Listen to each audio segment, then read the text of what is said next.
Hello and welcome to Alive and Composing, the wonderful world of innova, with today's guest, Joe or Joseph Klein. Would you please state your name for the record? Joseph Klein, or Joe Klein, if you'd prefer. And we are doing a longitudinal study about composers and their household pets, because everyone relates to pets and they may not relate to composers. So do you have any? Do you have a lifestyle that allows you to have any? Yeah, I was not the one in the household that decided to have pets, though. So it was my two sons and my wife were kind of trying to lobby me for a while, and we got one dog about 7 years ago, and then we got another one about a year ago, and they're actually great. I love these dogs. So I was sold once we had them, but it was a little bit of arm twisting on their part to get me to go along with it. I was outvoted, though. So you're used to cataclysm and conflict in your life, but you persist with your music, or do the dogs somehow help? I don't think the dogs have anything to do with it. Yeah. Maybe good or bad, I don't know. So, although I do have a piece called Dog that's based on W.S. Merwin, which is the sister companion piece to the piece that's on the upcoming album, so Leviathan. So that was very appropriate, I guess. We'll get to that in just a moment. I didn't have a dog at the time I wrote that piece, though, so. Ooh, spooky. Must have been a premonition. And where do you hang your hat? Denton, Texas, just north of Dallas and Fort Worth by about 35 miles or so. And what do you do there? I'm a professor of composition at the University of North Texas, and I've been there since 1992. And I also chair the composition division since 1999. So I've been an administrator for quite a long time, and I think I still have been able to retain my soul during that. So we hope. Now, in the ratio of your soul to your work and the various skills that you need to do all of the above, how does that relate to the pieces you do? Do you find a lot of attention to detail? Are you good at managing those notes and putting them in the right order on time? Yeah, that's a very difficult challenge for sure, because trying to find the time and very intensive amounts of time, focus time, because I can't do an hour here, half an hour there. I need to have several hours at a time. So it requires a lot of scheduling, and of course trying to squeeze them into vacation times and summers and all that. But I guess because as a chair I have to pay a lot of attention to detail, maybe it's kind of analogous in my composition that I'm very detail oriented. Maybe that's just my personality. Cast your mind back a ways to your first sound memory. Do you remember what it was? First sound memory. I can remember the first music that I listened to, and my parents, it was Roger Miller. Dang Me and King of the Road and all that. That's probably the first musical memories I have as a child, I think. Nat King Cole I remember as a kid. These are the things my parents used to listen to. So, but my music has nothing to do with either of those people. But they didn't turn you off the musical life? No, not at all, not at all. So, how did that begin? Was there an aha moment where you thought, hey, I can do better than that? I don't know. I never really put the two together. It was one of those deals, you get to be in 4th or 5th grade and it's time to pick an instrument, and my dad used to play clarinet, so I had wanted to play saxophone, and he said, well, you should play clarinet because it's a harder instrument, and if you learn clarinet as a kind of basis, then you can move to saxophone. It's a little bit easier. So I played clarinet, and I pretty much sucked at it for about a year and a half. I was awful. I was like 13th chair, last chair in the clarinet section, and all of my friends were on the other end of the band, and they were playing bari sax and bass clarinet and all the low reed instruments, and I thought, I need to play over in that section. So I was about to quit clarinet and music altogether. This is in 8th grade, I think. And over Christmas break, and I went home, and my dad said, why don't you play the bassoon, which I'd never heard of before. I never saw one before, and he had an album of the Mozart bassoon concerto, so he played it, and I thought, yeah, that would be pretty cool. And lo and behold, when I went back in January, we had a bassoon in the band room. So I started playing bassoon, and within about 6 months, I was like way better than I was on the clarinet. And I don't know how many years I played it, 3 years, I guess. So it was kind of a match for me. And plus, there's not as much competition when you play bassoon. So even if you're not as good, you're always going to, have a place, at least the first 2 places in the section. And then I played saxophone and marching band, which I loathed. I really hated marching band for the year I did it. But the good part of it was that I got to play saxophone in the stage band the next season. And we had Don Ellis, the great jazz trumpeter and composer, did a clinic with us. It was about 6 months before he died. So that was a blast. And that was probably the first time I experienced really experimental music, because I had to play a solo, and he said, don't worry about the changes, just blow away and just make as many different kinds of sounds as you can. So that was my first experience playing a jazz solo. Was that the same moment as you crossed over into composition? Pretty close, actually. I think I started that's probably in that same year. I don't know that they had much to do with each other, but it was, I think, my sophomore year, and I started to just be interested in putting things together, making sounds that I wasn't hearing in any other music. You know, I think most composers are that way, right? You want to make something you're not hearing from somebody else. And, you know, it was probably pretty derivative at the time, and trying to cajole friends to playing this, which got increasingly weirder and weirder, and they wanted to play it less and less, I think, as we went along. So thankfully, when I got to college, there were more resources in college for me to bug players and friends of mine to play my music. Tell us about your mentors, your teachers, what you learned from them, and what you tried to pass on to your students. Yeah, I think that's an interesting, when you think about the lineage from mentor to student, and then the student becomes the mentor for the next generation. And I think we learn a lot from our teachers, the good things and the bad things. And I've had some teachers who shall remain nameless that I learned exactly what not to do as a teacher. And then some other ones. My first teacher of composition was Stanley Gibb, who was at Cal Poly Pomona in Southern California, not a very well-known music school. I went there to do microbiology. I was going to be pre-med was my goal, but by the second year I couldn't take it anymore, and I thought, I'm really loving music. I was taking a lot of music classes for fun, so I just converted my major over to music and then composition specifically. And Stan was actually a student at North Texas in the 70s, which is where I'm teaching now, so it's kind of interesting coming full circle to his old school. And in fact, the faculty member I replaced was his old teacher, so it's kind of funny how that all works.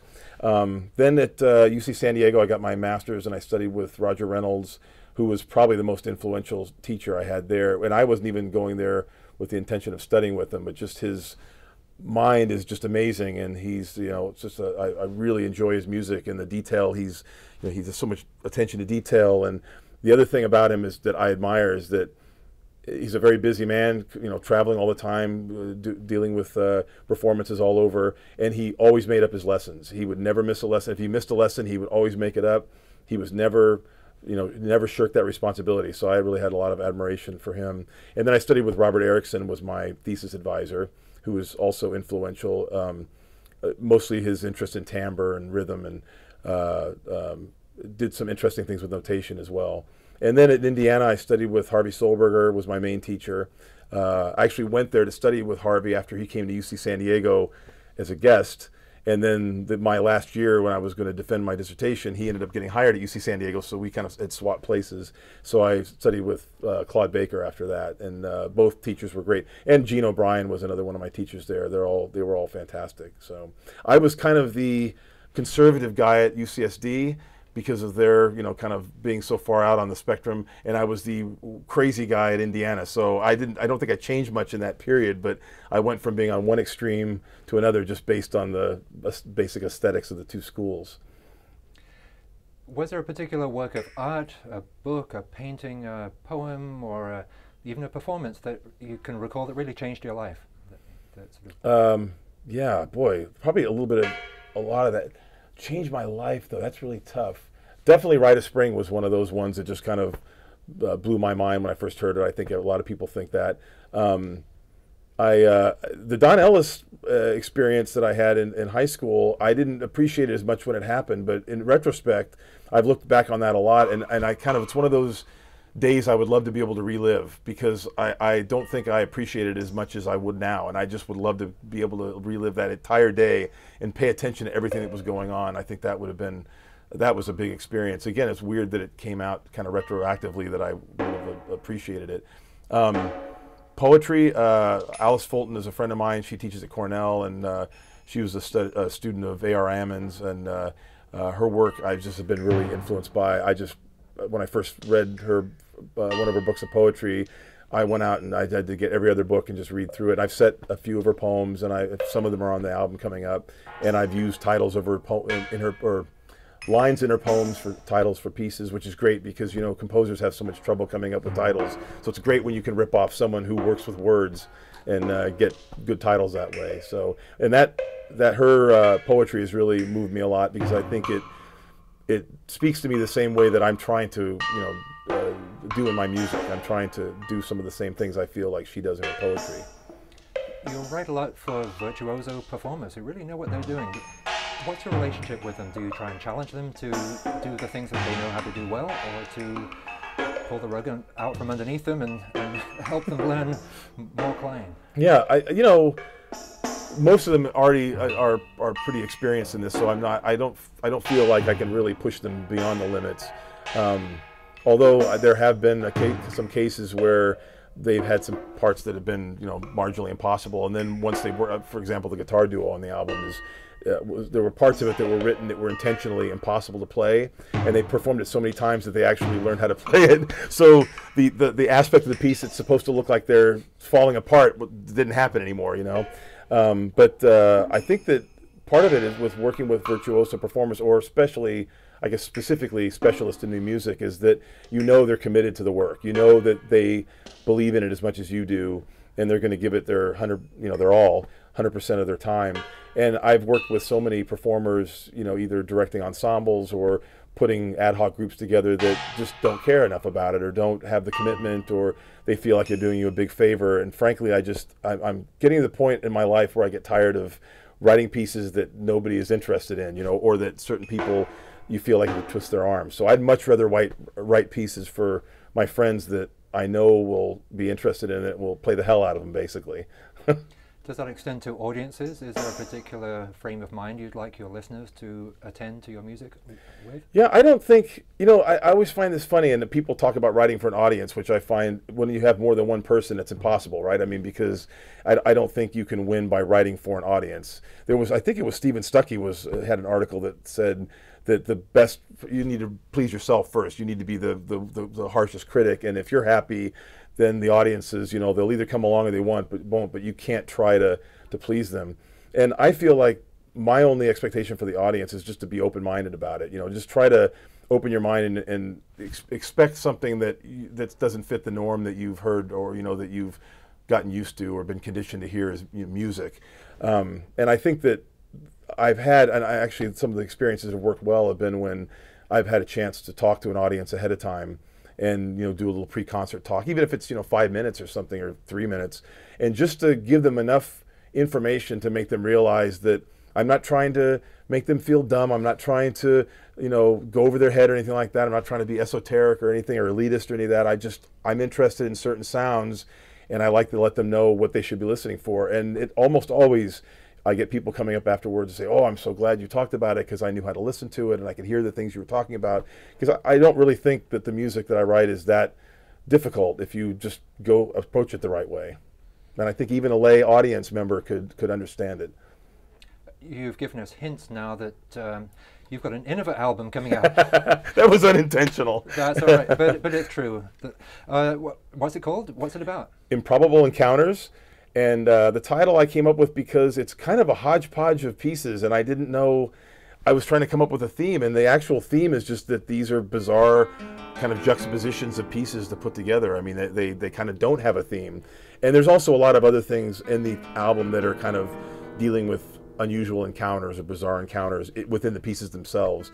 So, you know, the one work, Gobble Market, which is based on Christina Rossetti's long poem, is about these goblins that meet these girls that are out in the field, and they kind of have this interaction, and so that's kind of an improbable encounter in itself. And the unusual characters in Elias Canetti's book, The Ear Witness, those are just these very surreal characters, and I felt like having 9 of these together in this collection, which actually feature 8 virtuoso performers. One of them is playing in 2 different pieces, Helen Bledsoe. Was a kind of interesting, it's like the most bizarre party you've ever been to, because these characters are so unusual. And if you get a chance to read Elias Canetti's book on this, you can see that they're just really engaging characters and just so unusual. And I thought they really spoke to me as pieces, solo pieces, just to kind of capture the essence of different instruments. Is there one piece you'd like to pick out right now for us to be listening to and introduce it as we... Yeah, probably Gobble Market, maybe, I suppose, mainly because it's the longest piece on the album. It's about 22 minutes, and it was a request by my friend Bill Boots, who teaches at the University of Evansville, Indiana, to write a pretty theatrically extensive piece for him, and with maybe an accompaniment or whatever. And he liked this poem. And I have to say, I didn't really care for the poem that much. So my approach to it was a kind of ironic approach to it, maybe a little bit sarcastic, I suppose. And so I just deconstructed the poem and made a very surreal interpretation of it for trombone, playing alto trombone, tenor trombone. At one point, there's a scene in the description in the poem where the Goblin Men are taunting one of the characters, and it's almost like a kind of rape scene in the poem, but it's done in this very, pre-Raphaelite 19th century flowery prose. But I thought there was a kind of sense of urgency and danger to that, so that scene is represented in this surreal depiction by a prepared euphonium, which has tubes sticking out of all of its lead pipe or its valve slides, and each of those tubes are connected to noisemakers like duck calls and sirens and whistles, and one goes in a bucket of water, and then it's wrapped in Christmas lights that flash. So it has this kind of euphonium in bondage, which there was a little bit of a joke in there because a lot of trombonists have to play euphonium and they usually hate playing euphonium. So I thought, if you're going to play it, stick a bunch of tubes in it and wrap it in Christmas lights, and that's, a good way of getting away with it. And then there's other aspects of the piece where he moves around the stage throughout. There's lighting, and one point he has to play lying on his side on the floor, which is very difficult to do on the alto trombone, and playing very, very high. So it kind of invites cracking notes, and that's kind of part of the challenge of the piece, and also part of the effect of the theater is that this performer is doing something that's going to make playing the piece impossible. So there's a lot of these challenges. And another one, he's squatting in the corner. There's also a pianist that's playing exclusively inside the piano with chains and balloons and bow hair and plectra and mallets and all kinds of stuff. So the piano part, there's no actual playing on the keyboard, except I think there's a section where they have to silently damp the keys so they can get the strings to vibrate. But everything in the piano is kind of a little bit of a, desecration of the piano, or a violation of the piano of some sort. So there's a lot of that kind of ties into it in a little bit more of an abstract way, I think. It all sounds very improbable, but we love it. Well, and that piece is on the DVD portion of the album. I should mention that it's got a CD and then a DVD, because so much of my music requires theatrical elements. There are 2 pieces on there, actually 3, that have 5.1 surround sound audio with computer music. So it really required something more than just a CD. And I think that you'll see, for those of you who buy the album, you'll see all the theatrical elements of not only Gobble Market, but Icarus at the Cabaret Voltaire, a guitar duo of mine, and Leviathan, which is another work with trombone, bass trombone, and solo male voice and video projections and 8-channel sound. Well, we wish it the best as it goes out into the world on Innova, and thanks for talking with us today, Joe Klein. Thank you for having me, and also thank you for your wonderful assistance on the album. Couldn't have done it without you, Philip.